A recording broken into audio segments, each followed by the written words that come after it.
Hola. Hoy vamos a sumergirnos en la fascinante y extensa historia de nuestro territorio antes de la llegada de los europeos. Comprender este vasto periodo, conocido como Perú prehispánico, requiere ordenarlo, y para ello existen propuestas de periodización. Periodización del Perú prehispánico. Primero, entendamos la introducción a este tema. Hablamos de miles de años de desarrollos culturales, sociales y económicos muy complejos. Para poder analizar y entender esta larga trayectoria, necesitamos esquemas, herramientas que nos ayuden a organizar el pasado.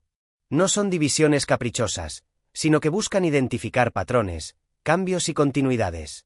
Hay varias propuestas, pero nos centraremos en dos que han sido muy influyentes, cada una con un enfoque distinto, la de Luis Guillermo Lumbreras, centrada en lo socioeconómico, y la de John Rowe, más enfocada en lo cultural. 1. La propuesta de Luis Guillermo Lumbreras. El arqueólogo Lumbreras basa su periodización en los cambios económicos y sociales fundamentales. Para él, el motor de la historia son las transformaciones en cómo las sociedades producían, sus modos de producción, cómo organizaban el trabajo y sus estructuras sociales. Sus etapas son las siguientes. Período lítico. Es el inicio, la llegada de los primeros grupos humanos. Eran bandas nómades que vivían de la caza y la recolección, sin seleccionar especies específicas, dependían directamente de lo que encontraban. Período arcaico, una fase larga y crucial de transformaciones. Arcaico inferior, aquí empiezan los grandes cambios. Se dan los primeros pasos hacia la producción de alimentos, la horticultura, cultivo inicial, y el pastoreo incipiente. Esto lleva a una vida semisedentaria, combinando movilidad con estadías más largas. Arcaico superior, se consolida la agricultura y la ganadería. La economía se vuelve productiva y estable. Esto permite el sedentarismo generalizado y, muy importante, aparecen las primeras grandes construcciones públicas o ceremoniales, como templos o plazas, incluso antes de que se generalizara el uso de la cerámica. Período formativo. Lumbreras lo ve como el crisol donde se forman las bases de las altas culturas andinas. Formativo inferior. Se asocia al desarrollo inicial y difusión de la cerámica. Formativo medio. Marcado por la expansión e influencia de la cultura chavín, con su arte e ideología característicos. Formativo superior. Tras el declive de Chavín, se desarrolla la cultura paracas en la costa sur, mostrando continuidades y cambios. Primer desarrollo regional. Tras la influencia unificadora de Chavín, florecen diversas sociedades regionales con alto grado de desarrollo tecnológico y cultural propio, como Moche, Nazca, Lima, etc. Es un periodo de autonomía. Horizonte medio. Un nuevo periodo de integración a gran escala, marcado por la expansión e influencia del Imperio Bari. Segundo desarrollo regional. Después de Bari, vuelve la autonomía regional. Surgen importantes señoríos y reinos como Chimú en la costa norte o los Chincha en la costa sur. Horizonte tardío. Culmina el proceso prehispánico con la expansión y dominio del Imperio Inca, Tawantinsuyu, la formación política más grande de la América precolombina. 2. La propuesta de John Rowe.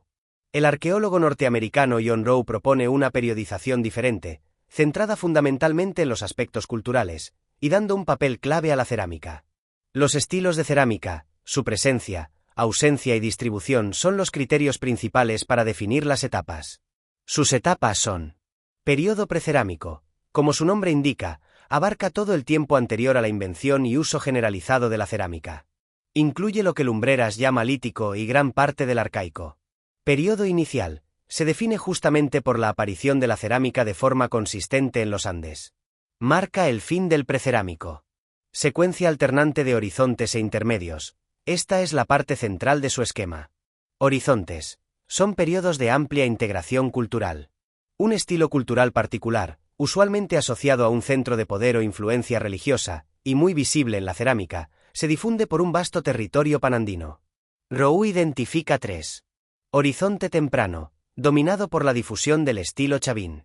Horizonte medio, asociado a la expansión e influencia de Bari. Horizonte tardío, corresponde al dominio y expansión inca. Intermedios, son etapas entre los horizontes, caracterizadas por una mayor diversidad cultural regional. Florecen sociedades locales con estilos propios y distintivos. Desaparece la hegemonía cultural panandina. Hay 2. Intermedio temprano, se ubica después de Chavín y antes de Bari. Intermedio tardío, se ubica después de Bari y antes de los incas. 3. Comparación de las propuestas. Es importante entender cómo se comparan estos dos esquemas. Lumbreras pone el énfasis en las causas socioeconómicas del cambio histórico. Rowe se enfoca en la difusión de estilos culturales, usando la cerámica como marcador principal. Históricamente, la propuesta de Rowe fue considerada por mucho tiempo la estándar, sobre todo en la enseñanza escolar, por ser relativamente clara y fácil de aplicar con los hallazgos cerámicos. Sin embargo, la periodización de lumbreras ha ganado mucha fuerza en el ámbito académico y la investigación actual, ya que busca una comprensión más profunda de las dinámicas sociales y económicas que impulsaron los cambios. Finalmente, no debemos verlas como contradictorias, sino como complementarias. Cada una ilumina aspectos distintos de nuestro complejo pasado andino y conocer ambas enriquece nuestra capacidad de análisis. Ahora, pasemos a enfocarnos en el primer gran periodo de esta historia. Comunidad primitiva en el Perú. Introducción. Este es el capítulo inicial, las raíces de la presencia humana en los Andes. Hablamos del tiempo en que llegaron los primeros grupos, enfrentando el desafío de adaptarse a ecosistemas muy variados, desde la costa desértica hasta las altas montañas. Aquí se sentaron las bases, pasando gradualmente de una vida basada en la caza y recolección a una donde se experimentó con la domesticación de plantas y animales. La organización social era incipiente, en pequeñas bandas, sin jerarquías sociales marcadas basadas en la riqueza. 1. Concepto. Definimos la comunidad primitiva como la fase inaugural de la historia humana aquí. Su rasgo clave es la existencia colectiva en pequeños grupos, sin una estratificación social significativa, es decir, sin clases sociales diferenciadas. Los recursos obtenidos y las tareas para sobrevivir se compartían. La cooperación era esencial. Primitiva se refiere a que es la primera, la fundacional. 2. Comparación mundo y Perú. Si comparamos con la trayectoria global, en muchas partes del mundo se pasó del nomadismo depredador al sedentarismo productor, la revolución neolítica. En el Perú, este proceso también ocurrió, pero con particularidades notables. Una muy importante es el desfase entre agricultura y cerámica. Aquí tuvimos un desarrollo avanzado de la agricultura, especialmente del algodón, y de la textilería mucho antes de que se generalizara el uso de la cerámica. Sitios como Huaca Prieta lo demuestran. Esto sugiere que usaron eficazmente otros recipientes, como calabazas, mates, madera o cestería. 3 periodos. Dentro de la comunidad primitiva, distinguimos dos grandes periodos basados en la tecnología lítica y las estrategias de subsistencia. Período lítico. Es la fase más antigua, desde la llegada de los primeros humanos hasta los inicios de la agricultura. Coincide con el final de la era del hielo, Pleistoceno, y comienzos del Holoceno. Tecnológicamente, se define por el uso predominante de herramientas de piedra tallada. La economía era exclusivamente depredadora, caza, recolección, quizás carroñeo al principio. Eran nómades. Lítico inferior, los momentos más tempranos. Caza y recolección indiferenciada, herramientas más toscas. La adaptación al nuevo entorno y a la fauna, que incluía megafauna como mastodontes o megaterios, era el desafío. Un ejemplo de evidencia de esta fase se encuentra en Piquimachay 1, Ayacucho. Lítico superior, hay avances notables. Se desarrolla la caza selectiva, especializándose en animales como los camélidos andinos, guanacos, vicuñas. Esto se ve reflejado en el arte rupestre, como las escenas de caza comunal, técnica del Chaco, en Toquepala, Tacna. También aparecen los restos humanos más antiguos conocidos para la costa, en Paiján, La Libertad, que muestran entierros intencionales con ofrendas, indicando ya ideas sobre la muerte y rituales.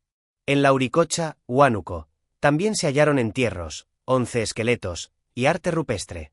Las herramientas líticas, como las puntas de proyectil, EJ. Puntas Paiján, se vuelven más elaboradas. En cuanto a la fauna, con el cambio climático desaparece la megafauna y los grupos se adaptan a la fauna moderna andina. Otros sitios importantes son Chivateros, Lima, interpretado como un enorme taller lítico. Sitios clave, resumen lítico Piquimachay, temprano, Lauricocha, restos humanos, ritual, Paiján, restos costeros, puntas, Chivateros, taller, Toquepala, arte rupestre. Período arcaico. Este periodo marca la gran transición de una economía depredadora a una productiva, basada en el control de recursos, la domesticación de plantas y animales. Esto trae consecuencias enormes. Se pasa del nomadismo al sedentarismo, primero estacional, luego permanente, y se forman las primeras aldeas. Arcaico inferior, es la fase de los inicios experimentales de la domesticación. Comienza la horticultura, cultivo a pequeña escala, y el pastoreo incipiente. Estas actividades todavía complementan la caza y recolección. El modo de vida se vuelve seminómade. Sitios clave: Arcaico inferior Nanchoc, Cajamarca, con evidencias muy tempranas de horticultura, zapallo, maní. Guitarreros, Ancas, también con horticultura, frijol, ají. Santo Domingo, Ica, en la costa, muestra adaptación marina, redes, posible domesticación del perro y plantas. Telarmachay, Junín, es clave por la evidencia temprana y continua de pastoreo de camélidos. Piquimachay II, Ayacucho, aporta evidencia de la domesticación del cuy. Arcaico superior, aquí se consolida la agricultura y la ganadería como bases económicas. La producción de alimentos es más segura y abundante. Esto permite el sedentarismo definitivo en aldeas permanentes, a menudo más grandes. Socialmente, surgen grupos más complejos, las tribus. Y lo más destacado, aparecen los gérmenes de la organización política y religiosa compleja, manifestados en la construcción de los primeros edificios públicos monumentales y centros ceremoniales. Esto implica planificación, división del trabajo y una ideología compartida. Y todo esto, recordemos, antes de la cerámica generalizada. Sitios clave: Arcaico superior Cotos, Huánuco, famoso por el Templo de las Manos Cruzadas, una de las esculturas monumentales más antiguas, con su característico fogón central. Caral, Lima, en el Valle de Supe, es el exponente máximo, la primera civilización de América, con impresionantes centros ceremoniales, pirámides truncas, plazas circulares hundidas, una sociedad compleja basada en agricultura intensiva, algodón, y posible uso de quipus. Se le considera un estado prístino. Huaca Prieta, La Libertad, notable por el temprano desarrollo de la agricultura de algodón y los textiles de algodón más antiguos del Perú, con diseños complejos. También se encontraron mates pirograbados usados como recipientes, subrayando nuevamente que la necesidad de contenedores se resolvió por otros medios antes de la alfarería. Bien, con esto cubrimos las principales propuestas de periodización y las características fundamentales de la comunidad primitiva en los Andes, la larga etapa que sentó las bases para todo el desarrollo cultural posterior. En la próxima sesión, continuaremos avanzando en esta fascinante historia. Gracias por su atención.